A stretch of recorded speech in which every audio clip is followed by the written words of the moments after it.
بسم الله الرحمن الرحيم وإذا قيل لهم تعالوا إلى ما أنزل الله وإلى الرسول رأيت المنافقين يصدون عنك صدودا فكيف إذا أصابتهم مصيبة بما قدمت أيديهم ثم جاءوك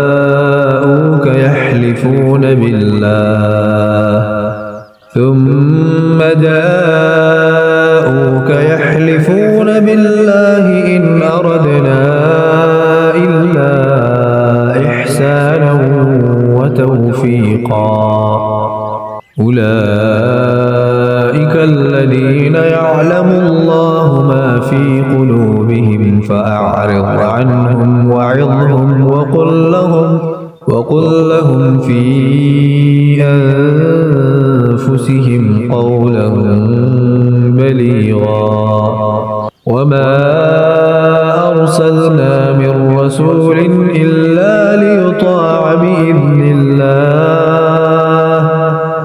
ولو أنهم إذ ظلموا أنفسهم جاءوك فاستغفروا الله واستغفر لهم الرسول لوجدوا الله توابا رحيما فلا وربك لا يؤمنون حتى يحكموك فيما شجر بينهم ثم لا يجدوا في أنفسهم حرجا مما قضيت ويسلموا تسليما ولو أنا كتبنا عليهم أن اقتلوا أنفسكم أو اخرجوا من دياركم ما فعلوه إلا قليل منهم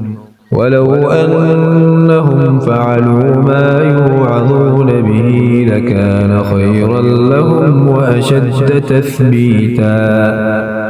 وإذا لآتيناهم من لدنا أجرا عظيما ولهديناهم صراطا مستقيما ومن يطع الله والرسول فأولئك مع الذين أنعم الله عليهم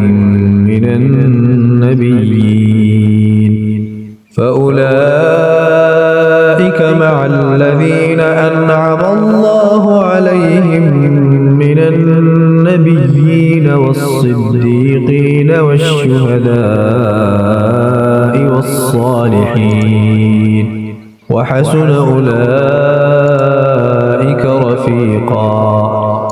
ذلك الفضل من الله وكفى بالله عليما